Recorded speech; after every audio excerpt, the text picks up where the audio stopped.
Kindergarten से लेकर आज तक मैं और मेरी बचपन की दोस्त कभी 3 दिन से ज्यादा अलग नहीं रहे थे। लेकिन जैसे ही हमारे परिवारों ने हमारी सगाई की बात तय की, उसने पूरे 1 साल तक मुझसे दूरी बना ली। उसने मेरे सारे कॉन्टैक्ट्स ब्लॉक कर दिए। उसकी कंपनी के सिक्योरिटी गार्ड तक कहने लगे, फालतू लोग और गुचेन अंदर नहीं जा सकते। मैं बस उसकी नज़र के सामने आ जाऊं, वो तुरंत मुड़कर चली जाती थी। आखिर में उसके दोस्त भी ये सब देखकर परेशान हो गए और मुझे चुपके से लियू रुयान से मिलने ले गए। जब मैं वहां पहुंचा तो कमरे के दरवाजे की दरार से लियू रुयान की ठंडी आवाज का सुनाई दी।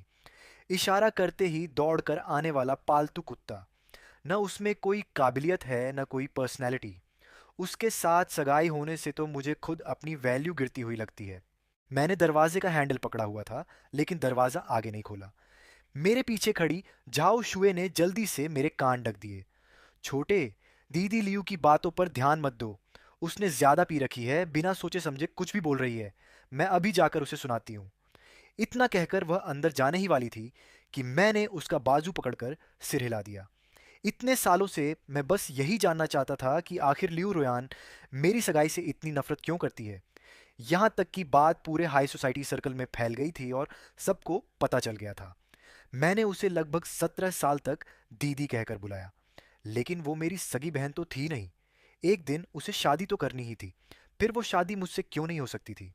और अब जाकर मुझे जवाब मिल गया। ना तो मैं कम काबिल था, ना ही मैं कम अच्छा दिखता था। असल बात बस इतनी थी कि उसने मुझे कभी बराबरी से देखा ही नहीं। उसकी नज़र में मैं सिर्फ एक छोटा सा पालतू था, जिससे वह मन बहलाती थी, वक्त काटती थी, या फिर बस अपने पास सजावट की तरह रखती थी। झाओ शुए मुझे दिलासा देते हुए लगातार बड़बड़ा रही थी। सुयूं और बाकी लोग भी ना, कुछ भी उल्टा सीधा बोलते रहते हैं, किसी पर भरोसा ही नहीं। मैंने गहरी सांस ली। अब ठीक हूं। झाओ दीदी, क्या आप मुझे घर छोड़ देंगी? मैं अब उससे मिलने नहीं जाना चाहता। ठीक है। हम दोनों अभी मुड़कर प्राइवेट रूम से बाहर जाने ही वाले थे कि तभी अंदर से दरवाजा खुल गया। हम एक पल के लिए ठिठक गए और दरवाजा खोलने वाली सुयू से आमने सामने हो गए। सुयू को अभी तक पूरी बात पता नहीं थी। उसने सीधे मेरा हाथ पकड़ लिया और मुझे अंदर खींचते हुए बोली, ये पार्टी तो वैसे भी इसलिए रखी गई थी ताकि सब मिलकर लियू रुयान और तुम्हारे बीच सुलह करवा सकें। सुयू मुझे खींचकर लियू रुयान के सामने बैठा देती है। फिर लियू रुयान से कहती है, लियू दीदी, अगर आपको अपने परिवार के खिलाफ जाना भी है तो कम से कम शियाओ चेन के साथ ऐसा मत कीजिए। हम सब उसे बचपन से जानते हैं। आप दोनों आराम से बात कीजिए, वरना आपकी ये कड़वी बातें और अंदर का नरम दिल कहीं बड़ा गलतफहमी ना पैदा कर दे। जब से मैं कमरे में आया था, लियू रुयान ने एक बार भी सिर नहीं उठाया, लेकिन जिस तरह वह गिलास पकड़े हुई थी, उससे साफ दिख रहा था कि वह खुद को रोक रही है। जाओ जुए ने इशारे से सुयू को सिर हिलाकर कुछ समझाया। इससे पहले कि जाओ जुए मुझे उठाकर बाहर ले जाती, लियू रुयन आखिर बोल पड़ी, गुचेन, तुम मेरी बात क्यों नहीं मानते? मैंने पहले ही कहा था ना, जब तक मेरे दादाजी और मम्मी पापा अपना फैसला नहीं बदलते, तब तक हमें नहीं मिलना चाहिए। फिर तुम इतने जिद्दी क्यों हो? मैंने सिर झुका लिया। समझ नहीं आया क्या कहूँ। पूरे प्राइवेट रूम में अजीब सी खामोशी छा गई। पिछली बार लियू रोयान इतनी गुस्सा तब हुई थी जब उसकी एक सीनियर, जिससे उसके अच्छे रिश्ते थे, ने मुझे प्रपोज कर दिया था। जाओ जुए ने हल्की सी सांस भरी, फिर कमरे में मौजूद बाकी लड़कियों को बाहर जाने का इशारा किया ताकि मैं और लियू रुयान अकेले बात कर सकें। लियू रुयान ने चिढ़कर एक घूंट शराब पी ली। छोटे चेन, क्या तुम्हारे अंदर जरा भी सेल्फ रिस्पेक्ट नहीं है? मुझे तुम में बिल्कुल भी दिलचस्पी नहीं है। मैंने तुम्हें कभी एक मर्द की तरह देखा ही नहीं। मेरे पीछे घूमने में जो समय बर्बाद करते हो, उससे अच्छा खुद को बेहतर बनाओ। पूरे दिन बस औरतों के आसपास मंडराते रहते हो। क्या तुम्हें शर्म नहीं आती? भविष्य में जब मैं पूरी कंपनी संभालूंगी तो मुझे अक्सर बिजनेस ट्रिप और मीटिंग्स के लिए बाहर जाना पड़ेगा। क्या हर जगह तुम्हें भी अपने साथ लेकर घूमूं? मुझे ऐसा लगा जैसे पूरा शरीर बर्फीले समंदर में डूब गया हो। सारा बदन ठंडा पड़ गया और मुझ में जवाब देने की भी ताकत नहीं बची। इतने सालों से वो मुझे ऐसे देखती थी। इसलिए अच्छे से रहो और मुझसे थोड़ा दूर रहो। शायद दादाजी भी अब यह रिश्ता छोड़ने वाले हैं। मैं समझ गया। अब आगे से मैं झाओ शुए और बाकी लोगों से तुम्हें ढूंढने की जिद नहीं करूंगा। अब परेशान नहीं करूंगा। बचपन से लेकर अब तक की सारी यादें मेरे दिमाग में किसी फिल्म की तरह घूमने लगीं। पहले मैं इन्हें अपनी सबसे कीमती यादें समझता था, लेकिन अब ये सब कितना मजाक जैसा लग रहा था। मैंने हमेशा नज़रअंदाज किया कि हाई स्कूल के बाद से ही लियू रुयान मेरे प्रति धीरे धीरे चिढ़ने लगी थी। उसका मेरे कपड़ों और मेरे तौर तरीकों को बिना छिपाए नापसंद करना।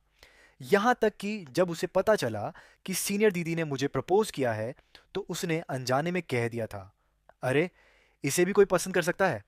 मैंने सिर उठाकर गंभीरता से उसकी तरफ देखा।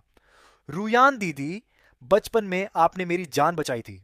उसके लिए मैं हमेशा आपका शुक्रगुजार रहूंगा। अब मैं समझ गया हूं, आगे से मैं आपको कभी परेशान नहीं करूंगा। इतना कहकर मैं उठ गया और बिना पीछे मुड़े वहां से चला आया। वापस विला पहुंचकर मैंने लाइट जलाई। पूरा घर पहले जैसा ही था। माँ पापा सालों से ज्यादातर बाहर ही रहते थे और दादाजी तो पहाड़ों में जाकर शांत जिंदगी बिता रहे थे। लियू रुयान की माँ ने बताया था कि मेरे जन्म के बाद घर में सिर्फ एक आया मेरी देखभाल करती थी। जब मैं 3 साल का था, एक दिन आया सब्जी खरीदने बाहर गई और दरवाजा बंद करना भूल गई। मैं भागते हुए बाहर निकल गया और सड़क के बीचों बीच गिर पड़ा। उसी समय आंगन में खेल रही लियू रुयान ने मेरे रोने की आवाज़ सुनी और मुझे अपने घर ले आई। उसके बाद लगभग 10-15 साल तक मैं हमेशा लियू रुयान के पीछे पीछे बड़ा हुआ। मैंने उसी के साथ एक ही प्राइमरी स्कूल, मिडिल स्कूल, यहाँ तक कि यूनिवर्सिटी में भी पढ़ाई की। जब मेरे चुपचाप और अकेले स्वभाव की वजह से लोग मुझे परेशान करते थे, तब लियू रुयान ही मेरे लिए खड़ी होती थी। उसी ने मुझे सिखाया कि खुद को कैसे बचाना है। अगर हिसाब लगाऊं तो मेरी जिंदगी में लियू रुयान ने मेरे तथाकथित माता पिता से भी ज्यादा समय बिताया था। मैं उस पर इतना ज्यादा निर्भर हो चुका था कि जब उसने मुझसे दूरी बनानी शुरू की, तो मैं घबराकर उसे हर जगह ढूंढने लगा। ऐसा लग रहा था जैसे मेरी पूरी दुनिया अचानक खाली हो गई हो। 1 साल लंबा नहीं होता, लेकिन यह साल पिछले कई सालों से भी ज्यादा मुश्किल था। मैं कंप्यूटर के सामने बैठा एक्सचेंज स्टूडेंट प्रोग्राम के अप्रूवल मेल को खाली नजरों से देख रहा था। मनोवैज्ञानिक ने कहा था कि मुझे अपना माहौल बदलना चाहिए, कुछ नए शौक अपनाने चाहिए ताकि ध्यान दूसरी तरफ जा सके। पहले सोचा था कि इस बारे में ल्यूरोयान को बता दूं, लेकिन फिर खुद पर ही हंसी आ गई। वो तो कब से चाहती थी कि मैं उससे जितना दूर रहूं, उतना अच्छा। जाते समय मैंने सिर्फ मम्मी पापा को एक मैसेज भेजा।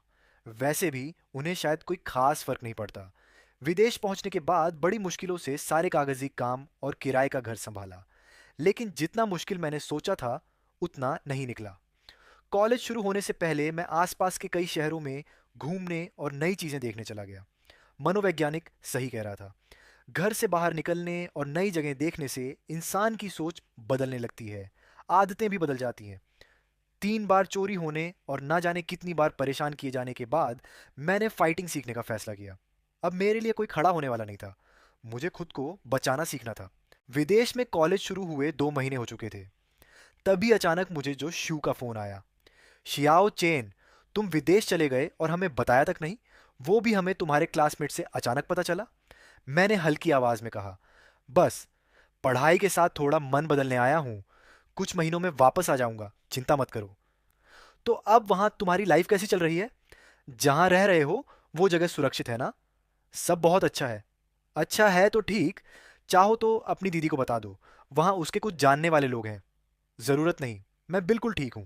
किसी को परेशान करने की जरूरत नहीं। ठीक है, लेकिन कोई भी बात हो तो तुरंत संपर्क करना। ऑफिस में जो शिव ने कॉल कटने के बाद फोन स्क्रीन बंद कर दी। अब तो काफी बड़े हो गए हो। सामने बैठी लियूरू यान का चेहरा ठंडा पड़ा हुआ था। जाओ जुए ने बेबसी से कहा, अरे लियू जी, आपने ही तो उसे कहा था कि वो आपसे संपर्क न करे। जाओ शुए सोफे पर बैठी हुई गूचेन के एक्सचेंज स्टूडेंट वाले आवेदन फॉर्म को देख रही थी। लियूरू यान ने ठंडे स्वर में कहा, मुझसे दूर रहने का मतलब ये तो नहीं कि एक फोन भी ना करे। जाओ जुए ने तुरंत आंखें घुमाई। अरे मेरी महारानी, जरा अपना ब्लैकलिस्ट तो देखो। उस वक्त खुद आपने कहा था कि अगर दिखावा करना है तो पूरा असली लगना चाहिए, और सीधे उसे ब्लॉक कर दिया। अब बताओ, वो तुमसे कैसे संपर्क करता? अगर मेरी जगह होता तो मैं भी तुम्हें इग्नोर करती। जाओ जुए ल्यूरू यान की बचपन की दोस्त थी। उसने गूचेन को भी बचपन से बड़ा होते देखा था, इसलिए गूजिया के हालात के बारे में भी काफी कुछ जानती थी। बचपन से ही उसे न पिता का प्यार मिला, न माँ का। वह वैसे भी कम बोलने वाला इंसान था, लेकिन न जाने क्यों सिर्फ लियूरू यान के पीछे ही घूमता रहता था। और दूसरी तरफ लियूरू यान के मन में उसके लिए कभी वैसा प्रेम नहीं था। अब जब लड़का सच में दूर चला गया था तो वही ल्यूरुयान बाहर से सख्त बनने की कोशिश कर रही थी, जबकि अंदर ही अंदर उसे उसकी चिंता खाई जा रही थी। जो करना है करो, जितना ड्रामा करना है करो। जाओ जुए के जाने के बाद लियूरुयान ने थके हुए अंदाज में अपनी कनपटियां दबाईं। उसके सीने में एक अजीब सी बेचैनी अटक गई थी। न निगली जा रही थी, न बाहर निकल रही थी। ये एहसास उस दिन से भी ज्यादा परेशान कर रहा था जब उसने गू चेन के स्टूडियो में अपनी ही अनगिनत पोर्ट्रेट पेंटिंग्स देखी थीं। दोनों परिवारों के दादाओं ने मिलकर उस पर दबाव डाला कि वह गूचेन के साथ सगाई कर ले। लेकिन शाओचेन अभी सिर्फ थर्ड ईयर में था, कभी प्यार तक नहीं किया था। ऐसा बच्चा आखिर क्या समझता? लियूरू यान फोन की स्क्रीन स्क्रॉल करती रही। कुछ देर हिचकिचाने के बाद उसने दी दी आशने वाले कॉन्टैक्ट को ब्लैकलिस्ट से बाहर निकाला। फिर इंटरकॉम पर सेक्रेटरी जी को अंदर बुलाया। सेक्रेटरी जी के होंठों पर एक पल के लिए संतोष भरी मुस्कान आई, लेकिन उसने तुरंत उसे छिपा लिया। लगता है मेरी बताई हुई सख्त रवैये वाली शिक्षा काम कर रही है। गूशव ये को बचपन से किसी ने ठीक से संभाला नहीं। गलती करता था तो कोई टोकने वाला भी नहीं था। अब देखिए, कॉलेज के तीसरे साल में पहुंच गया है, फिर भी पूरा दिन बस आपके पीछे पीछे घूमता रहता है। ऐसे में उसका भविष्य क्या होगा? जिस लड़के की अपनी कोई पहचान या सोच ही ना हो, अगर आप उससे सख्ती से बात नहीं करेंगी तो वो कभी खुद खड़ा होना नहीं सीखेगा, हमेशा दूसरों पर निर्भर रह जाएगा। सेक्रेटरी जी मुस्कुराते हुए बोली, और फिर ये जरूरी तो नहीं कि विदेश जाकर यंग मास्टर गू में कोई खास बदलाव आ जाए। हो सकता है वो बस उपन्यासों वाले तरीके सीख रहा हो, थोड़ा दूरी बनाकर ध्यान खींचने वाला खेल। लेकिन दूरी भी कंट्रोल में रखनी चाहिए। लियू रुयेन कुछ सोच में पड़ गई। लेकिन वो तो कभी घर से इतनी दूर गया ही नहीं। सेक्रेटरी जी ने बेफिक्र अंदाज में कहा, गू साहब अब कॉलेज के तीसरे साल में हैं। ऐसा क्या है जो उन्हें नहीं आता होगा? मैं तो हाई स्कूल खत्म करते ही अकेले अनजान शहर में पढ़ने चली गई थी। इतनी भी मुश्किल नहीं होती चीजें। लड़कों को इतना संभाल संभाल कर पालने की जरूरत नहीं होती। लियू रुयेन ने दोबारा सोचा तो बात गलत भी नहीं लगी। शायद श्याओ चेन ने जिंदगी में बहुत कम लड़कियां देखी थीं, इसलिए उसने अपने लगाव और पारिवारिक स्नेह को प्यार समझ लिया था। शायद अब समय आ गया था कि वह बाहर जाकर खुद दुनिया देखे और अपने दम पर आगे बढ़ना सीखे। उसने तुरंत सेक्रेटरी जी से विदेश जाने वाली फ्लाइट कैंसिल करने को कहा और फिर दोबारा कंपनी के काम में लग गई। उधर दूसरी तरफ कोच को हल्का सा इशारा करने के बाद उसने बंदूक नीचे रख दी, कलाई घुमाकर आराम किया। इस बार उसकी शूटिंग पिछली बार से काफी बेहतर रही थी। मैंने चुपचाप अपना सामान समेटा और दिमाग को खाली करने की कोशिश की। दोपहर में अभी फाइटिंग क्लास थी और रात को भी जल्दी वापस जाना था, नहीं तो फिर उस परेशान करने वाले पड़ोसी से सामना हो जाता। मैं जैसे ही दरवाजे तक पहुंचा, सामने से एक बेहद खूबसूरत एशियाई महिला आती दिखी। मैंने सिर झुकाकर रास्ता देने की कोशिश की, लेकिन वह सीधे मेरे सामने आकर रुक गई। माफ कीजिए, क्या आप गू चेन हैं? उसकी मंदारिन बेहद फ्लुएंट थी। जी हाँ, लेकिन आप?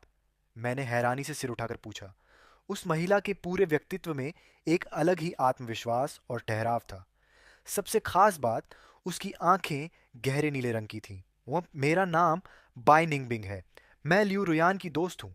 उसने मुझसे कहा कि तुम अकेले यहाँ पढ़ाई करने आए हो, इसलिए वह थोड़ा चिंतित है। उसने कहा कि मैं तुम्हारा ध्यान रखूं। वह हल्की मुस्कान के साथ आगे बोली, जिस अपार्टमेंट में तुम रह रहे हो वहां की सुरक्षा ज्यादा अच्छी नहीं है। मैंने तुम्हारे लिए दूसरी रहने की जगह अरेंज कर दी है। अगर चाहो तो पहले लियो रुयान से फोन पर बात भी कर सकते हो।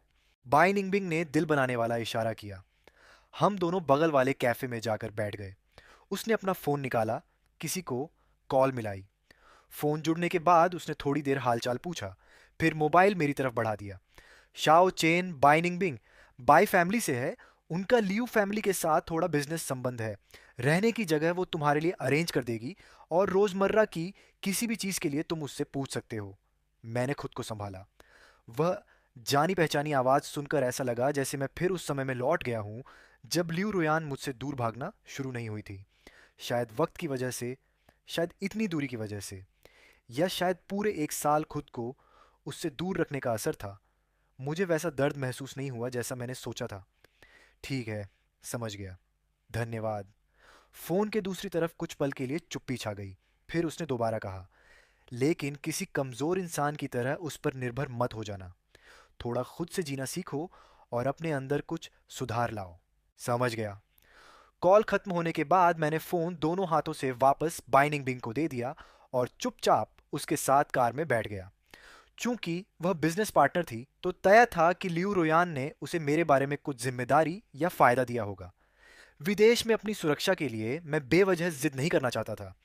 कार में बैठते ही बाई निंगबिंग ने सीधे फोन किया और लोगों को मेरा सामान पैक करने का आदेश दिया। उसके बाद वह मुझे एक चीनी रेस्टोरेंट में खाना खिलाने ले गई।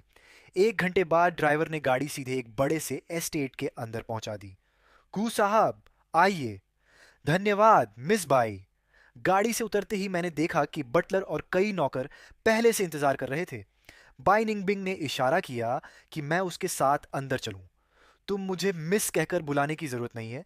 तुम्हारे विदेश जाने से पहले, जब तुम 7 साल के थे, हम लियू परिवार में कई बार मिले थे। मैंने हैरानी से सिर उठाकर उसकी तरफ देखा। वह हल्का मुस्कुराई। उस समय तुम और लियू रूयान लुका छिपी खेल रहे थे।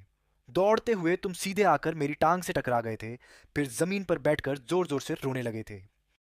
बाइनिंग बिंग को उस समय की बात बहुत अच्छे से याद थी। तब वह अपने पिता के साथ ल्यूरू यान के घर गई थी। जैसे ही अंदर गई, एक छोटा सा बच्चा भागते हुए आकर उससे टकरा गया। उस उम्र के बच्चे अगर दर्द से टकराते तो जोर जोर से रो पड़ते, लेकिन छोटा गू चैन बस अपनी नाक पकड़कर जमीन पर बैठ गया। बड़ी बड़ी आंखों से चुपचाप आंसू बहाने लगा। वह अभी उसे दिलासा देने ही वाली थी कि छोटे बच्चे ने खुद ही अपने आंसू पोंछे और धीरे से खुद से बोला, शाओ चेन, दर्द नहीं हो रहा। फिर उठकर भाग गया। आज सुबह असिस्टेंट से मिली जानकारी याद करके बाइनिंग बिंग ने अंदाजा लगाया कि शायद उसे बहुत दर्द हुआ था, बस उसे मनाने वाला कोई नहीं था।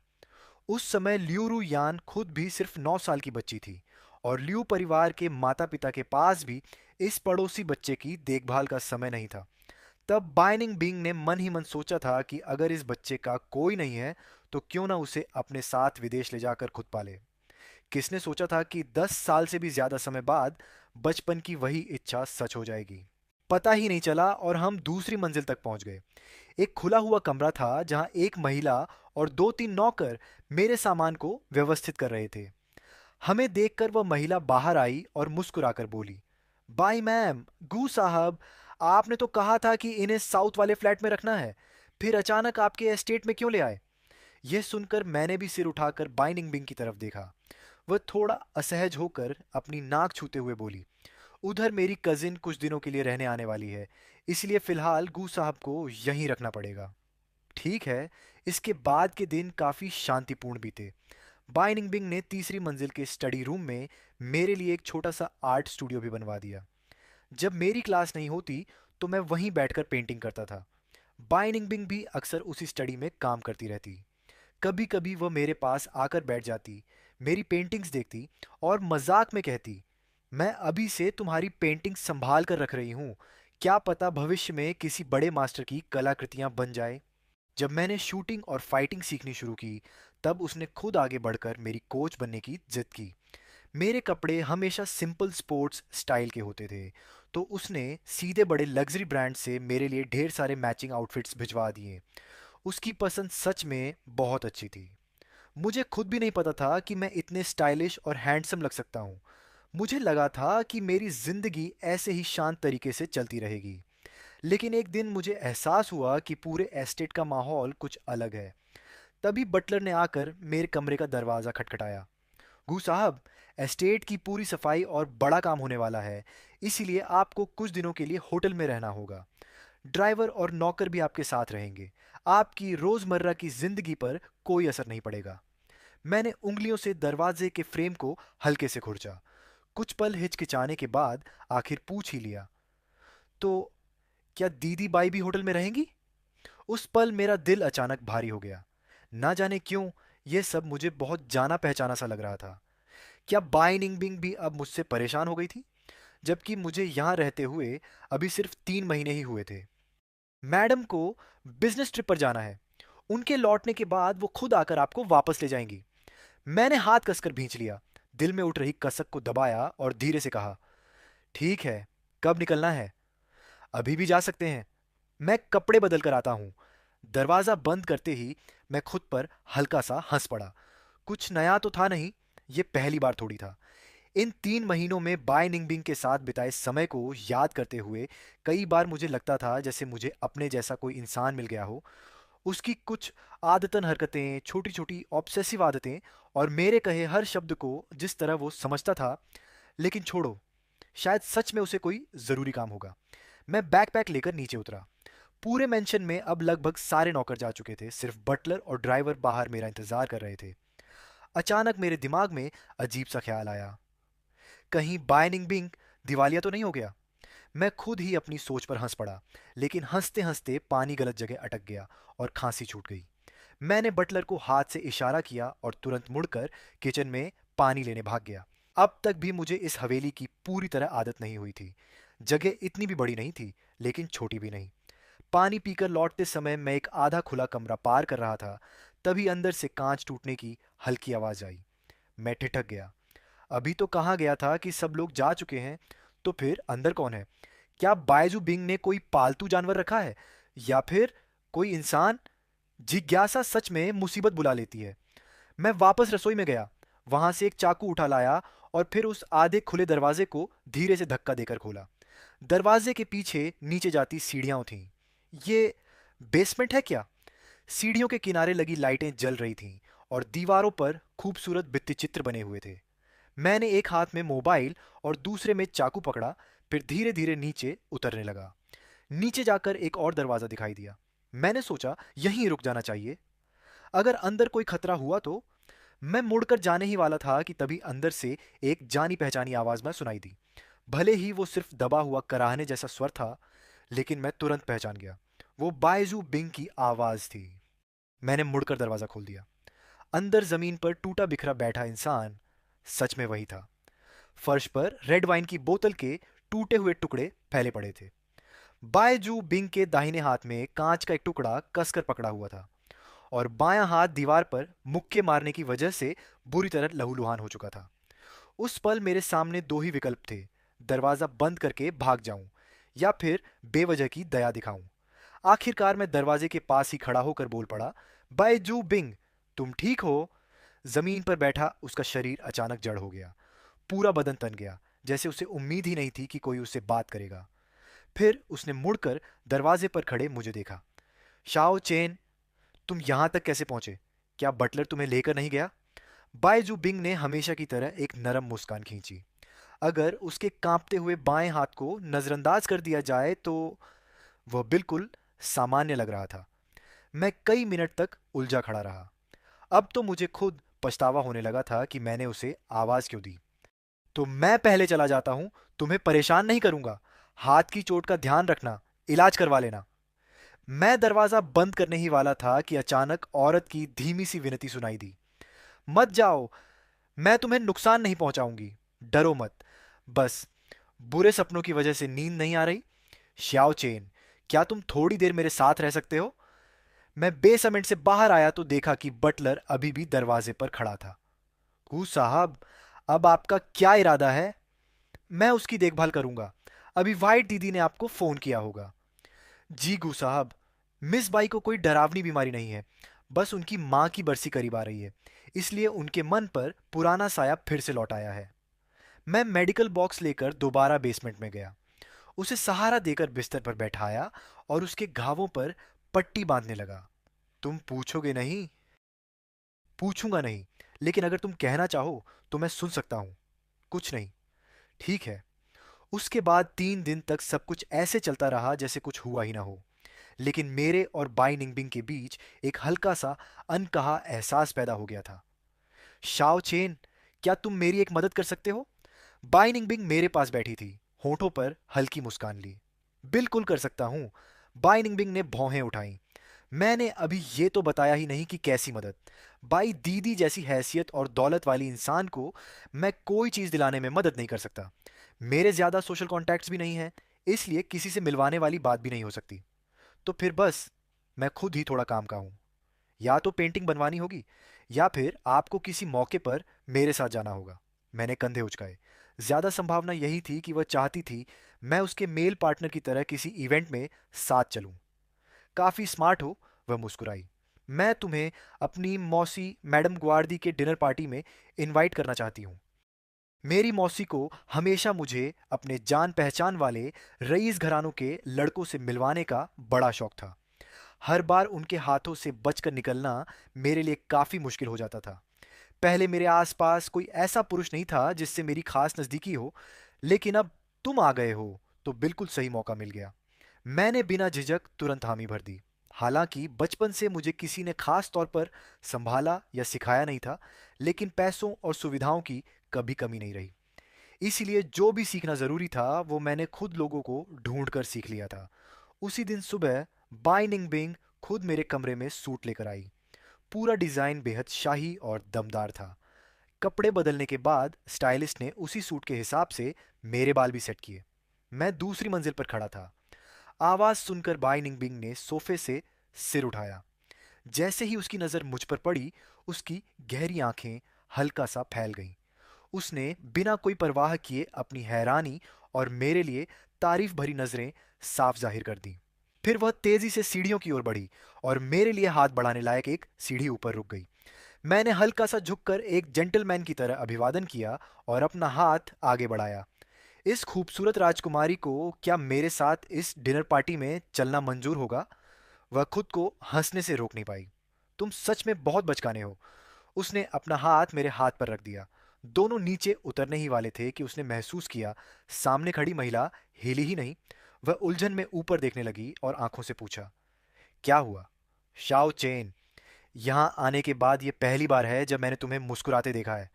पता है मैंने तुम्हारे लिए यह सूट क्यों चुना? मैंने सिर हिलाकर ना कहा। सिर्फ इसलिए मत मुरझाओ क्योंकि किसी की नज़र तुम्हारी कद्र नहीं कर पाई। तुम खुद में पहले से ही काफ़ी आकर्षक हो, चाहे तुम्हारा बाहरी रूप हो या तुम्हारी आत्मा। उस रात की डिनर पार्टी बहुत अच्छे से खत्म हुई। मैडम ग्वार्दी को मैं बेहद पसंद आया और बै निंगबिंग के आसपास भी वैसा कोई रईस नौजवान नहीं दिखा जैसा उसने पहले कहा था। कहा था मुझे ढाल बनाओगी, लेकिन मुझे तो नहीं लग रहा कि उसका कोई असर हुआ है। बाई निंगबिंग ने हल्का सा सिर झुकाया। असल में कोई एक नौजवान इतना ज्यादा चमक रहा है। मैंने सिर उठाकर उनकी नरम आंखों में देखा। शांत, लेकिन उस शांति के भीतर जैसे उफनती हुई भावनाएं छिपी थीं। इन कुछ महीनों में मुझे भी महसूस होने लगा था कि उनका मेरे प्रति रवैया अलग है। वो न दया थी, न सिर्फ शिष्टाचार, और न ही किसी बड़े का छोटे के लिए स्नेह, बल्कि उसमें अपनापन और प्रशंसा थी। अचानक मुझे महसूस हुआ कि उनकी कमर पर रखा मेरा हाथ थोड़ा डगमगा गया और अगले ही पल वो पूरा शरीर मेरे सीने से आ लगा। सॉरी, मैं थोड़ा बहक गई। मुंह से माफ़ी ज़रूर मांग रही थी, लेकिन मेरे बाहों में पड़े रहने का उनका इरादा ज़रा भी नहीं लग रहा था। मैं हल्का मुस्कुराया। मिस बाई, क्या आपने उस समय हिंदी? नहीं, मेरा मतलब भाषा की पढ़ाई पूरी किए बिना ही विदेश चली गई थी। आई लव यू वाला उसका कन्फेशन सच में काफी पुराना और घिसा पिटा था। मैं मुंह से तो उसे कोस रही थी, लेकिन उसके दिल की बात समझ चुकी थी। गाना खत्म होते ही मैंने उसे हल्के से अपने पास से दूर किया, लेकिन बाई निंगबिंग ने बिल्कुल भी उम्मीद के मुताबिक रिएक्ट नहीं किया। मैं बस 2 कदम ही आगे बढ़ी थी कि उसने मेरा हाथ पकड़ लिया। अगले ही पल उसकी बाहें मेरी गर्दन के चारों तरफ आ गईं और उसने सीधे मुझे किस कर लिया। आसपास खड़े लोग हैरानी से चीख उठे। वह मुझे किस करते हुए ही पूरे गाड़ी मैनर से बाहर ले गया। मुख्य दरवाजे तक पहुंचकर ही रुका, फिर मुझे कार में बिठाया और ड्राइवर को चलने का इशारा किया। पूरे रास्ते हम दोनों में से किसी ने कुछ नहीं कहा। जब हम बाय निंगबिंग मैनर लौटे तो उसने मुझे फिर कई बार किस किया। उसकी हर हरकत बेहद नरम थी, लेकिन उसमें इनकार की कोई गुंजाइश भी नहीं थी। वह मुझे फ्रंट हॉल से होते हुए सीधे बगीचे के बीच तक ले गया और तभी आखिरकार मुझे छोड़ा। बाय निंगबिंग ने मेरी तरफ देखते हुए धीमे से पूछा, गुचैन, तुमने मुझे ठुकराया नहीं, तो बताओ तुम्हें मुझ में क्या पसंद है? मैंने चुपचाप उसकी आंखों में देखा। शूटिंग क्लब में जब मैंने तुम्हें पहली बार देखा था, मैं काफी देर तक बाहर खड़ा होकर तुम्हें देखता रहा। तुम इतने नाजुक लग रहे थे कि जैसे एक हाथ से तोड़ दिए जाओ, लेकिन तुम्हारी आंखों में जो बेरहमी और ठंडापन था, वही मुझे सबसे ज्यादा अपनी तरफ खींच रहा था। मैंने उसका हाथ झटक दिया जो मेरे चेहरे को छू रहा था। तुम्हारा ये जुनूनी एक्सप्रेशन सच में किसी साइको जैसा लगता है। तो क्या हुआ? मैंने सामने खड़ी उस औरत को देखा जो अब अपने असली नुकीले दांत दिखा चुकी थी। उस बेसमेंट में तुमने लगातार 3 दिन मेरा साथ दिया था। उसी वक्त मैंने सोचा था, कितना अच्छा होता अगर तुम हमेशा मेरे पास रहते। बाई निंगबिंग का हाथ धीरे से मेरे गाल पर आकर ठहर गया। फिर अनजाने में उसकी उंगलियां मेरी गर्दन तक सरक गईं। उसने हल्का सा दबाव डाला। ऐसा लग रहा था जैसे मेरी पूरी जिंदगी उसी के हाथ में हो। उसका अंदाज हावी होने वाला था, और पागलपन की हद तक जुनूनी भी। मेरे बन जाओ। मैं तुम्हारा परिवार बन सकता हूं, तुम्हारा दोस्त, तुम्हारा प्रेमी। तुम जिस भी रिश्ते की ख्वाहिश करो, मैं वो सब बन जाऊंगा। मैं तुम्हें अपना पूरा प्यार दूंगा, और मैं खुद भी पूरी तरह सिर्फ तुम्हारा हो जाऊंगा। उस पल ऐसा लगा जैसे समय थम गया हो। मैं उस सारे प्यार वाले वादे के आकर्षण में पूरी तरह डूब गया था। मैंने खुद को कहते सुना, ठीक है।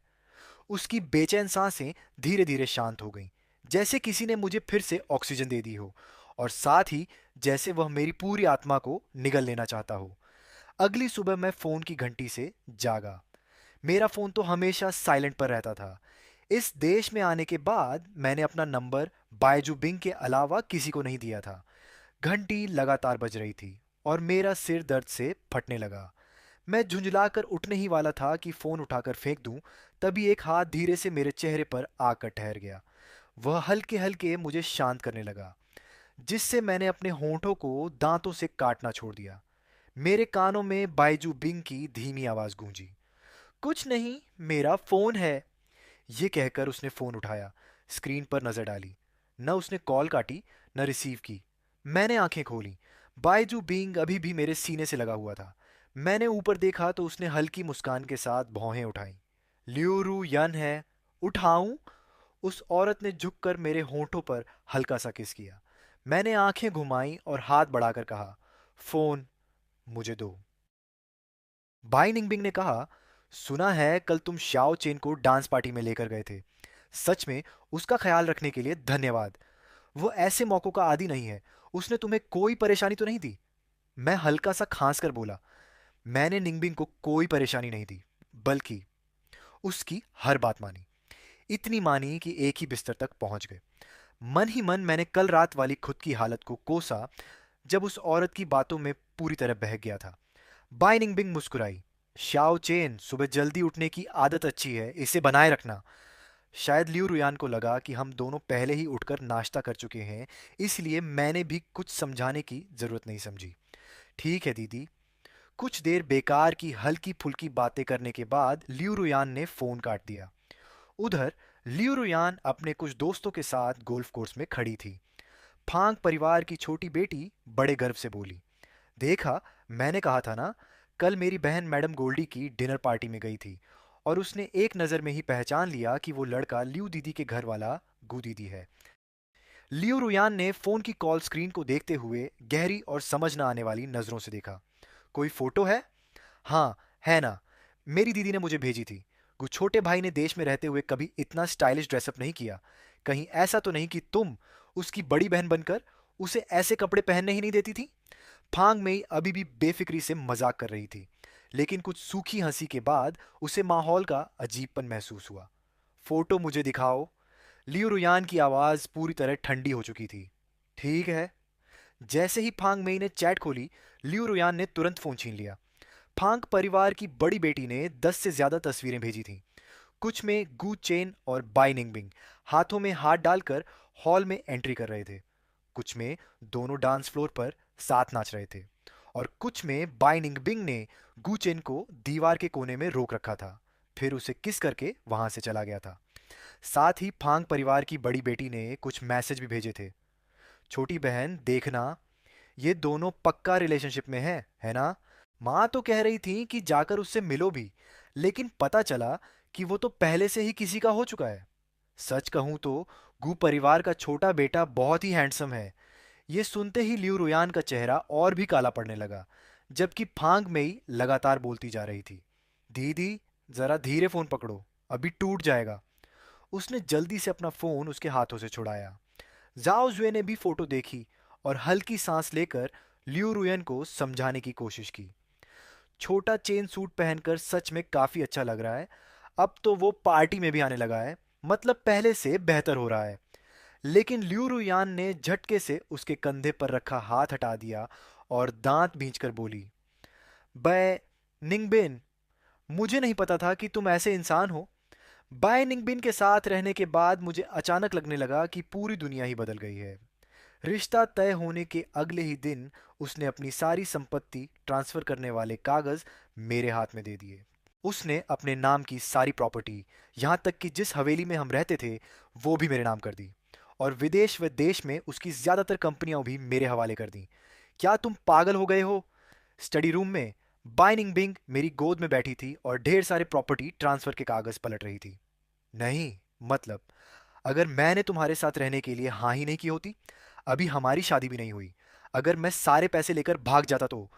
मैंने हैरानी से आंखें बड़ी कर लीं और पीछे मुड़कर उस औरत को देखा जो मुझे बेहद प्यार भरी मुस्कान से देख रही थी।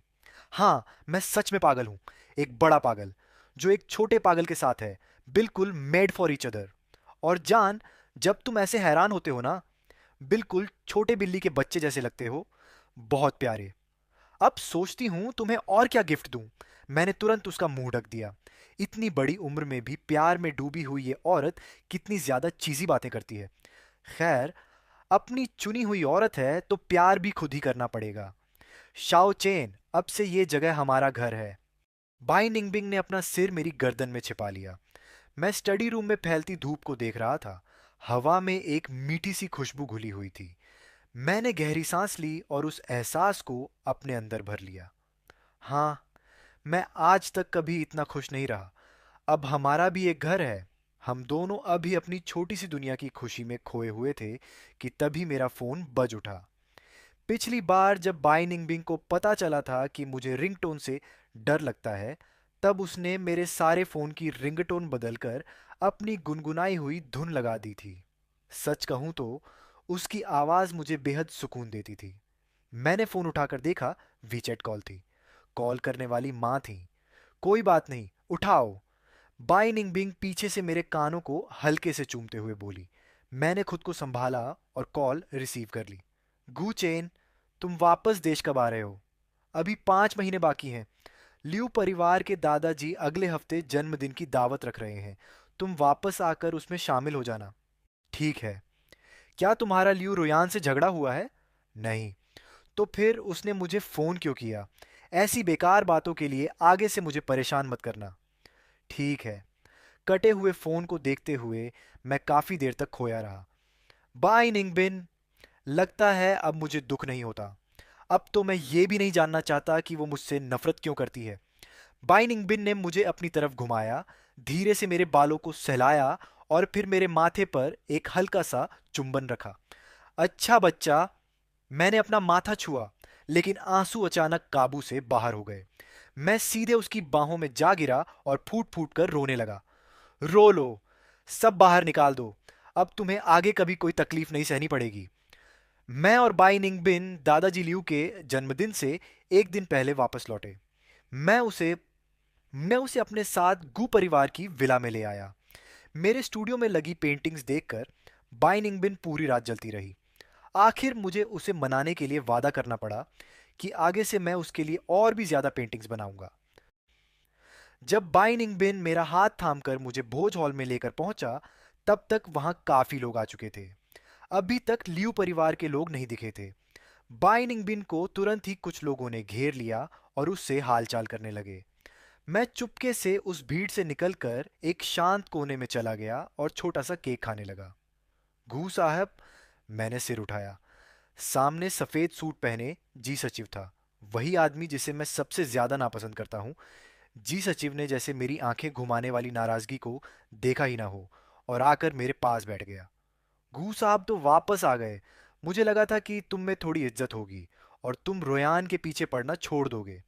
जी सचिव ने वाइन का गिलास घुमाते हुए धीमे स्वर में मेरे प्रति अपनी नफरत जाहिर की। लड़कों में थोड़ा आत्मसम्मान होना चाहिए। कुत्ते की तरह लियू परिवार से चिपके मत रहो। तुम्हें पता भी है लियू की माँ तुमसे कितनी नफरत करती है। तुम जैसे माँ के होते हुए भी बिना परवरिश वाले लड़के से सगाई की बात सिर्फ गू के दादा की इज्जत रखने के लिए की गई थी। तुम ज्यादा से ज्यादा बस एक मस्खरे खिलौने जैसे हो। असल में लियू साहब के पास खड़े होने का हक सिर्फ मुझे है। अपनी ये चालाक सी शक्ल लेकर यहां मेरे सामने शरीफ बनने का नाटक मत करो। मानो या ना मानो, बस इस एक गिलास शराब से ही मैं तुम्हें यहां से बाहर निकलवा सकता हूं। मैंने अपने हाथ में पकड़े छोटे केक की तरफ देखा। अब तो कुछ खाने का भी मन नहीं रहा था। जी सचिव जानता था कि मुझे गंभीर मानसिक समस्या है। पहले भी वह मीठी मीठी बातों में ताना मारकर मुझे भड़का चुका था। पहले लियो रोयान के दूर हो जाने से मुझे बहुत असुरक्षा महसूस होती थी, इसलिए उसकी हर उकसाने वाली बात कामयाब हो जाती थी। इस बार उसका असली चेहरा आखिर सामने आ ही गया। इतनी घिन आ रही थी कि मन कर रहा था उसे मार दूं, लेकिन मैं लियो दादाजी के जन्मदिन की पार्टी खराब नहीं कर सकता था। मैं उठकर उससे दूर जाने वाला था। सोचा जैसे किसी कुत्ते के भौंकने को अनसुना कर दूं, लेकिन उसने अचानक मेरा हाथ पकड़ लिया। अरे! उसके हाथ में पकड़ी रेड वाइन सीधे उसके सूट पर गिर गई। गू साहब, मेरा लियू साहब के प्रति कोई गलत इरादा नहीं है। आपको लियू साहब के आसपास के हर आदमी से दुश्मनी रखने की जरूरत नहीं है। जी सचिव की आवाज अचानक ऊंची हो गई, जिससे हॉल में मौजूद ज्यादातर लोगों का ध्यान उधर चला गया। मुझे कुछ आभास हुआ तो मैं पीछे मुड़ा, और सच ही लियू रोयान अपने दादाजी को सहारा देकर कमरे से बाहर ला रही थी, और उनके पीछे लियू माँ भी थी। लियू रोयान ने भौहें सिकोड़ी और जी सचिव के सूट पर एक नजर डाली। गुचेन, तुम फिर क्या तमाशा कर रहे हो? लियू माँ ने भी नापसंदगी भरे चेहरे के साथ कहा। श्याओ चेन, आज तुम्हारे लियू दादाजी का जन्मदिन है। तुम अभी श्याओ यान के मंगेतर भी नहीं हो। ऐसे बर्ताव नहीं कर सकते। मैंने तुम्हें क्या सिखाया था? हर जगह जलन दिखाना और बेवजह झगड़ना, ये बहुत छोटी सोच है। लियू दादाजी ने भी भौहें चढ़ाईं और अपनी छड़ी जोर से जमीन पर दो तीन बार ठोकी। गू लड़के, तुम अभी घर जाओ और अपने व्यवहार पर सोचो। मुझे तुम्हारे दादा की जगह तुम्हें सबक सिखाना पड़ेगा। ये क्या हो रहा है? क्या ये सब मेरे साथ कोई सस्ती टीवी ड्रामा की एक्टिंग कर रहे हैं? नहीं, मैं इन लोगों की बातों से सच में हैरान था। शाओ चैन! बाइनिंग बिन तुरंत हॉल के दूसरी तरफ से दौड़कर आई। उसका चेहरा गुस्से से सख्त हो गया था। मैंने जल्दी से उसका हाथ पकड़कर हल्का सा हिलाया। कुछ नहीं, मैं खुद संभाल लूंगा। जी सचिव बनावटी उदासी के साथ जाकर लियू रुयान के पीछे खड़ा हो गया। लियू माँ ने उसका हाथ पकड़कर थपथपाया, जैसे उसे दिलासा दे रही हूं। कभी कभी इंसान इतना बेबस हो जाता है कि हंसी आ जाती है। मैंने उनकी बातों और आरोपों को नज़रअंदाज किया और आराम से अपने बैग से एक वॉइस रिकॉर्डर निकाला, उसे चालू किया और आवाज़ पूरी तेज कर दी। तुम्हें तो पता भी नहीं लियू माँ तुम्हें कितनी नफरत करती हैं। तुम जैसे माँ के होते हुए भी बिना परवरिश वाले आवारा लड़के। लियू साहब के पास खड़े होने का हक सिर्फ मुझे है। अपनी ये चालाक शक्ल लेकर यहाँ मेरे सामने शरीफ बनने का नाटक मत करो। मानो या ना मानो, बस इस एक गिलास शराब से ही मैं तुम्हें यहाँ से बाहर निकलवा सकता हूँ। एक पल में ही पूरा बैंक्वेट हॉल इतना शांत हो गया कि सुई गिरने की आवाज़ भी सुनी जा सकती थी। आसपास तमाशा देखने वालों के चेहरे जिज्ञासा से बदलकर तिरस्कार में बदल गए। लियू परिवार के लोगों के चेहरे ऐसे लग रहे थे जैसे रंग बदलने वाली पट्टी हो, और जी सचिव का चेहरा बिल्कुल पीला पड़ गया। उसने धीरे धीरे लियू माँ का हाथ छोड़ दिया। न जाने किस घर की किसी महिला ने हल्की सी हंसी छोड़ दी, और फिर आसपास के लोग आपस में फुसफुसाने लगे। कौन कहता है कि लियू परिवार गु परिवार के युवा मालिक को लाड़ प्यार करता है? इतनी कड़वी बातें, और वो भी खुलेआम तंग करना, सिर्फ इसलिए कि उसके माता पिता सालों से बाहर रहकर पुरातत्व और रिसर्च का काम कर रहे हैं। मैंने अपनी आदतन बनावटी मुस्कान ओढ़ ली, रिकॉर्डर बंद किया और हल्का सा मुस्कुरा दिया। आखिर मैं बचपन से ही तंग किया जाता रहा हूं, इसलिए मेरी सतर्कता हमेशा पूरी रहती है। ओह हाँ, लियू दादाजी के जन्मदिन को रिकॉर्ड करने के लिए मैं खास तौर पर एक छोटा कैमरा भी लाया था। मैंने अपने सूट पर लगा ब्रोच उतारा और कहा, क्यों ना वीडियो भी देख लिया जाए। मैंने सिर थोड़ा तिरछा करके आंख झपकाई। लियू दादाजी ने गुस्से में छड़ी उठाई और लियू रुयान की टांग पर एक हल्का वार किया। गलत फहमी है, गलत फहमी। लियू रुयान, ये तुम किस तरह का सचिव लेकर आई हो? क्या ये मेरी जन्मदिन की पार्टी बिगाड़ने आया है? लियू माँ तुरंत आगे आई और मेरा हाथ पकड़ लिया। मेरी गलती है, मैं ही ज्यादा जल्दबाजी कर गई। मुझे डर था कि श्याओ चेन बाहर जाकर कहीं गलत आदतें न सीख ले। बेटा, मैं तो तुम्हें बहुत पहले से ही अपने सगे बेटे जैसा मानती हूँ। मैंने बस औपचारिक तौर पर सिर हिलाया और बिना ध्यान खींचे अपना हाथ छुड़ा लिया। हाँ हाँ, ठीक है। आंटी, आपने अभी सगाई की बात कही थी। मैं और लियू रुयान दीदी तो बस भाई बहन जैसे हैं। हमने कभी इसके लिए हाँ नहीं कहा। आप यूं ही जोड़ी मत बना दीजिए। मैंने मासूमियत से आंखें झपकाईं, फिर उदास चेहरे वाली लियू रुयान की तरफ देखा। है ना, रुयान दीदी, आपका ये ग्रीन टी सचिव तो बड़ा ही खतरनाक है। अगर मैं रिकॉर्डर न लाता तो आप सब मिलकर मुझे ही दोषी ठहरा देते। अभी सगाई भी नहीं हुई और इतनी चालें, ये तो बहुत छोटी सोच है। मैंने ताना मारते हुए ये सब कहा। सामने खड़े लोग चुप हो गए, कोई कुछ नहीं बोला। सीधे साधे इंसान का भी एक दिन सब्र टूट ही जाता है। मैंने हल्की सी ठंडी हंसी छोड़ी और मुड़कर उस महिला का हाथ पकड़ लिया जो मुझे प्यार भरी नजर से देख रही थी। जान, क्या मैंने कुछ गलत किया? लियू आंटी और लियू दादाजी मुझे इतना नापसंद क्यों करते हैं? मैं तो सोच रहा था कि आज उन्हें अपनी गर्लफ्रेंड से मिलवाऊं।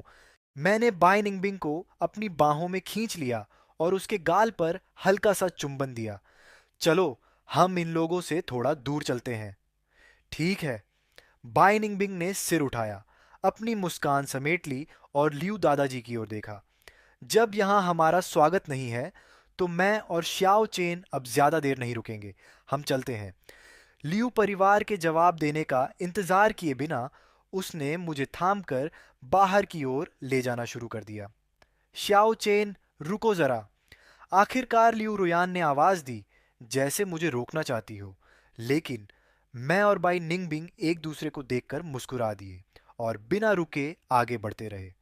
घर लौटकर जैसे ही हम अंदर आए, बाई निंगबिंग ने मुझे दरवाजे से सटा दिया। वह जैसे एक भूखी शेरनी की तरह मेरे होंठों पर टूट पड़ी, बेचैनी से मुझे चूमने लगी। मेरा दिमाग बिल्कुल खाली हो गया। मैं बस उसके उमड़ते प्यार को महसूस कर रहा था। काफी देर बाद वह धीरे धीरे अलग हुई, लेकिन फिर भी बार बार मुझे चूमती रही। शाओ चेन, तुम्हें पता है तुम कितने हैंडसम हो? जब तुम गुस्से में किसी छोटे शरारती कुत्ते की तरह लगते हो, तब भी इतने आकर्षक कैसे लगते हो? क्या तुमने मुझ पर कोई जादू कर दिया है? मैं शर्म से लाल होकर उसे हल्का सा धक्का देकर अलग हुआ। शायद इसलिए कि वह चीनी इटालियन मिक्स है। जब वह गंभीर होती है तो एकदम क्लासिक एलिगेंट दीदी जैसी लगती है, लेकिन जब प्यार में डूब जाती है तो उसकी दीवानगी थोड़ी डराने वाली हद तक जोशीली हो जाती है। और मुझे यही सबसे ज़्यादा पसंद है। मुझे हमेशा से ऐसे खुलेआम जताए जाने वाले प्यार की चाह थी। मैंने बाई निंगबिंग की कमर पकड़ ली और उसके सीने में चेहरा छुपा लिया। शायद इसलिए कि तुम मेरे पीछे हो, मैं इतना हिम्मती बन पाता हूँ। अब से जो भी मुझे परेशान करेगा, मैं उसे काट लूंगा। वह मोहक अंदाज में मुस्कुराई और मुझे और कसकर गले लगा लिया। ठीक है, अगर तुम नहीं काट पाए तो मैं तुम्हारी तरफ से काट लूंगी। अगले दिन जब मेरी आंख खुली, तब दोपहर हो चुकी थी। मैं उनींदा सा उठकर फ्रेश हुआ और नीचे आया तो देखा बाई निंगबिंग एप्रन पहनकर किचन में खाना बना रही थी। मैं उसे ध्यान से खाना बनाते और सब्जियां काटते देखता रहा, फिर पीछे से जाकर उसकी कमर पकड़ ली। नींद पूरी हो गई, बस अभी खाना तैयार हो जाएगा। मैं अभी झुककर देख ही रहा था कि वह क्या बना रही है, तभी दरवाजे की घंटी बज उठी। मैं रसोई से दौड़कर दरवाजे पर गया और दरवाजा खोला। सामने लियूरुयान थी। मैंने हल्के से दरवाजा बंद किया और मुड़कर उसकी आंखों में देखा। कल की बात के लिए सॉरी। लियूरुयान की आवाज भारी थी। ध्यान से देखा तो उसकी आंखों के नीचे हल्के काले घेरे भी थे। मैं तो ये नहीं कहने वाला कि कोई बात नहीं।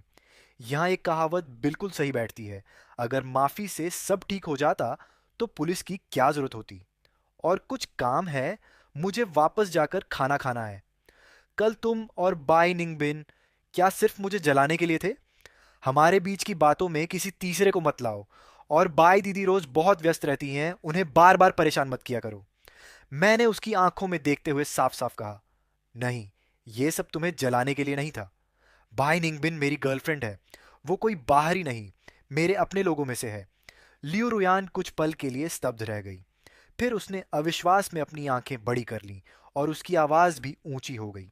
तुम और बाई निंगबिन, तुम्हें पता भी है तुम क्या कर रहे हो? वो मुझसे भी 3 साल बड़ी है। मैंने कंधे उचकाए। हाँ, तो मुझसे 6 साल बड़ी ही तो है, कोई 10-20 साल थोड़ी ना है। इतना एज गैप तो बिल्कुल नॉर्मल है। और वो मुझे बच्चा भी नहीं समझती। लियू रुयान अभी भी मानने को तैयार नहीं थी। उसने भौहें सिकोड़ लीं और मेरा हाथ पकड़कर खींच लिया। नहीं, ये नहीं हो सकता। मैंने जोर से हाथ छुड़ाने की कोशिश की, लेकिन छुड़ा नहीं पाया। तुम मुझे भड़काने की कोशिश मत करो, छोड़ो मेरा हाथ। तुम्हें पता भी है उसका परिवार कैसा है, बिल्कुल नॉर्मल नहीं है। बाई निंगबिन की माँ कंट्रोल फ्रीक है। वो चाहती थी कि उसके पिता हर वक्त उसके साथ चिपके रहें। आखिर में उसके पिता ने आत्महत्या कर ली। एक पल पहले नीचे खड़े होकर बाई निंगबिन से बात कर रहे थे और अगले ही पल उसके सामने मर गए। उसकी माँ जैसी है, वो खुद भी वैसा ही है, कंट्रोल करने वाला। तुम्हें अंदाजा भी है उसके तरीके कितने खतरनाक हैं। जिसने भी विदेश में उसे धोखा दिया, उसका अंजाम कितना डरावना हुआ। तुम इतनी हिम्मत कैसे कर सकते हो? लियू रुयान की आंखें लाल हो गई थीं। उसने मेरे कंधों को दोनों हाथों से पकड़कर मुझे झकझोरना शुरू कर दिया। मैं बस सिर झुकाकर हल्का सा हंस दिया। मुझे पता है, पहली बार उसे देखते ही मुझे ये एहसास हो गया था। लियू रुयान जैसे मेरी बात समझ ही नहीं पा रही थी। शुरुआत में वह मेरे लिए हर फैसला खुद करता था। दिन में क्या खाना है, बाहर क्या पहनना है, समय कैसे बांटना है, सब कुछ उसने बड़े परफेक्ट तरीके से तय किया हुआ था। बाद में तो हाल ये हो गया कि मैं किससे मिल रहा हूँ, रात को कितने बजे घर लौटता हूँ, सब कुछ उसे बताना पड़ता था। लेकिन क्या यही तो मैं नहीं चाहता था? एक तरफ कंट्रोल करने वाला इंसान और दूसरी तरफ मुंह जैसा जरूरत से ज्यादा निर्भर रहने वाला, जैसे एक दूसरे के लिए ही बने हों। वह कभी मुझसे चिपके रहने पर परेशान नहीं होता और न ही उसे ये अजीब लगता है कि मैं अकेला रहता हूँ। मेरे ज्यादा दोस्त नहीं हैं। जब मेरे पास खुद कोई फैसला लेने की समझ नहीं होती, तो वो मेरी जगह फैसले ले लेता है। मैंने लियू रुयान के हाथ अपने कंधों से हटाए। बाई निंगबिंग, जैसे मेरी किस्मत में ही लिखी हुई है, जैसे वो मेरा ही एक हिस्सा हो। पहले मैं हमेशा सपना देखता था कि कोई ऐसा हो जो मुझे अपनी दुनिया का केंद्र बना ले, मुझ पर ध्यान दे, मुझसे प्यार करे और मुझे पूरा सुरक्षित महसूस कराए। जिंदगी कुछ ही सालों की है। जब मुझे कोई ऐसा मिल गया है जो मेरे साथ पूरी तरह फिट बैठता है, तो फिर मैं खुद को बदल कर क्यों तकलीफों दूं? और वैसे भी मुझे महसूस होता है कि हम दोनों एक दूसरे के साथ बेहतर बन रहे हैं। पहले वो कहता था कि गुचेन को सुबह 7 बजे उठना ही है। अब वो कहता है कि गुचेन जब पूरी नींद ले ले तब उठे। वो मुझे हर वो काम करने के लिए प्रोत्साहित करता है जो मैं करना चाहता हूँ। अगर मैं गिरने वाला होता हूँ, तो वो पीछे से तुरंत मुझे संभाल लेता है। और मेरा उस पर भरोसा उसे भी इस दुनिया में अपना होने का एहसास देता है। अब वह पहले जैसा स्वार्थी और ठंडा दिल वाला व्यापारी नहीं रहा, और न ही वह पागल इंसान रहा जो अपनी मर्जी के खिलाफ कुछ होते ही खुद को नुकसान पहुंचाता था और बेसमेंट में छिप जाता था। अब हम एक दूसरे का घर हैं। ये सोचकर मुझे अभी सच में अपने कमरे में वापस जाकर बाई निंगबिंग को गले लगाने का बहुत मन कर रहा है। दीदी, पहले मैं आपसे बहुत ज्यादा चिपका रहता था, आपको काफी परेशान करता था। जब आप मुझे गलत समझती थीं, तो मुझे गुस्सा भी आता था और दुख भी होता था। लेकिन फिर भी मैं बचपन से आपकी देखभाल के लिए आपका आभारी हूँ। मैंने लियू रुयान को जाते हुए देखा और तुरंत दरवाजा खोल दिया। बाई निंगबिंग दरवाजे से 10 कदम से भी कम दूरी पर खड़ा था, सिर झुकाकर फोन देख रहा था। जैसे ही उसने मुझे दरवाजा खोलते देखा, वह तुरंत मुस्कुराने लगा और मैं भी मुस्कुराते हुए उस पर झपट पड़ा। शाओ चेन, तुम क्या बना रहे हो? इतनी अच्छी खुशबू क्या है? शिमला मिर्च के साथ मांस। महिला ने उसी समय मेरा हाथ थाम लिया और मुझे डाइनिंग रूम की तरफ ले गई। पिछली बार चेकअप में पता चला था कि तुम्हें खून की कमी, एनीमिया है, इसीलिए हमारे शाओ चेन को आयरन की जरूरत है। लेकिन मुझे शिमला मिर्च पसंद नहीं है। नहीं, कम से कम एक कौर तो खाओ। मैंने शिमला मिर्च को बहुत बारीक काटा है और अच्छे से नरम भी पकाया है। तुम इसे चावल में मिलाकर खाओगे तो पता भी नहीं चलेगा। तो फिर मैं थोड़ा सा खा लूंगा। शाबाश, अच्छा बच्चा। हम जल्दी से विदेश वापस नहीं गए। सोचा कि जब यहाँ आ ही गए हैं तो देश में अलग अलग जगह घूम लेते हैं। एक बार बार के प्राइवेट रूम में, लियो दीदी, आप थोड़ा कम पिए, आपको तो लगभग शराब का जहर हो जाएगा। झाओ शुए ने झट से लियू रुयान के हाथ से बोतल छीन ली ताकि उसे होश में ला सके, जो नशे में डूबी हुई थी। क्यों? शाओ चेन अब अपनी दीदी को क्यों नहीं ढूंढता? काफी समय हो गया है। वह मुझसे चिपक कर फिल्म देखने, किताब पढ़ने या पेंटिंग करने के लिए नहीं कहता। उन मर्दों में से कोई भी शाओ चेन जितना हैंडसम या आज्ञाकारी नहीं है। हाँ, वही सेक्रेटरी जी। मैंने उसे पहले ही नौकरी से निकाल दिया है। उसने जानबूझकर हमारे बीच फूट डाली, जिससे हमारा शाओ चेन दुखी होकर विदेश चला गया। गुचेन, मुझे पछतावा हो रहा है। लियू रुयान ने दोनों हाथों से अपना चेहरा ढक लिया और आंसू उंगलियों के बीच से बहने लगे। झाओ, शुए ने झुंझलाकर एक सिगरेट जला ली। लियू रुयान की सबसे अच्छी दोस्त होने के नाते वह हमेशा से मानती थी कि लियू रुयान के मन में शाओ चेन के लिए सिर्फ भाई बहन जैसा रिश्ता नहीं था। लेकिन उस समय अगर वह यह बात साफ साफ भी कह देती तो भी लियू रुयान उस पर विश्वास नहीं करती। इसलिए उसने पूरी कोशिश की कि लियू रुयान शाओ चेन को चोट न पहुंचाए। और आज जो अंजाम हुआ है वह लियू रुयान के अपने ही कर्मों का नतीजा है। इंसान भी अजीब होता है। जब तक कोई चीज़ उसके पास होती है वह उसकी कद्र नहीं करता, और जब खो देता है तभी समझ आता है कि जो सबसे साधारण लगता था वह कितना कीमती था। सुबह सुबह बाई निंगबिंग अपने पति को अपनी बाहों में लिए उसे प्रेम भरी नज़र से देख रही थी। शादी के 7 साल बाद शाओ चेन और भी ज़्यादा आकर्षक हो गया था। उन्होंने साथ मिलकर नए नए क्षेत्रों में कदम रखा, एक ही यूनिवर्सिटी में पढ़ाई की, कॉलेज लाइफ का मज़ा लिया और एक खूबसूरत कैंपस लव स्टोरी जी। ग्रेजुएशन के बाद वे घूमने फिरने निकल पड़े, साथ ही समाज सेवा, चैरिटी भी की और अपनी यात्रा के अनुभवों को लिखकर संजोया। उन्होंने इस बार पूरे 3 महीने हवेली में आराम किया और अगले महीने अंटार्कटिका जाने का फैसला किया है। इस दौरान उन्हें बहुत सारी तैयारियां करनी है। वह इस सब में काफ़ी आनंद ले रहा है। इतने सालों में शाओ चेन ने गु परिवार के पति पत्नी से पूरी तरह से संबंध तोड़ लिए हैं। सुना है कि गु दंपति का तलाक हो चुका है और अब दोनों की अपनी अपनी नई जिंदगी और परिवार हैं। जहाँ तक यह सवाल है कि उसके माता पिता ने उसे कभी प्यार क्यों नहीं किया, शायद अब यह बात शाओ चेन के लिए कोई मायने नहीं रखती। कुछ सच्चाइयाँ अच्छी नहीं होती, इसलिए उनकी कहानी में इन सवालों के जवाब की ज़रूरत भी नहीं है। और अगर जवाब मिल भी जाए तो उससे कुछ बदलेगा नहीं, बस बेवजह की परेशानी ही बढ़ेगी।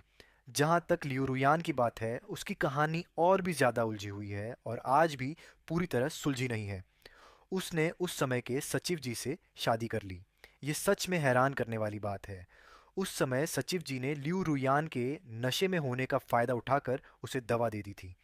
बाद में जब मामला बढ़ गया तो लियू दादाजी और उसके माता पिता के दबाव में दोनों ने शादी तो कर ली, लेकिन वह शादी सिर्फ नाम की ही थी। शादी के बाद सचिव जी लगातार लियू परिवार के पैसों से अपने घर वालों की मदद करता रहा। बाद में लियू परिवार को पता चला कि ली बोदा के 3 छोटे भाई भी हैं। वे लोग खुद को लियू साहब के रिश्तेदार बताकर लियू कंपनी में दखल देने लगे और पूरा माहौल खराब कर दिया। लेकिन तब तक लियू परिवार को चाहे जितना पछतावा हो, बहुत देर हो चुकी थी। सुना है कि अब तलाक की नौबत आ गई है। सचिव जी बहुत बड़ी रकम की मांग कर रहा है और किसी भी तरह लियू कंपनी का आधा हिस्सा हड़पने पर तुला हुआ है। लियू की मां को कहीं से शाओ चेन का नया नंबर मिल गया, लेकिन कॉल बाई निंगबिंग ने उठाया। उसे शाओ चेन की तरफ से सोशल मामलों को संभालने की पूरी अनुमति है, इसलिए कोई भी उनके जीवन में दखल नहीं दे सकता। ये सोचते हुए बाई निंगबिंग ने समय देखा। शाओ चेन के उठने का समय होने वाला था। आज वे बाहर नाश्ता करने जाने वाले थे। बाई निंगबिंग ने झुककर मेरे माथे पर हल्का सा चुंबन दिया। नई सुबह मुबारक हो मेरे दूसरे आधे।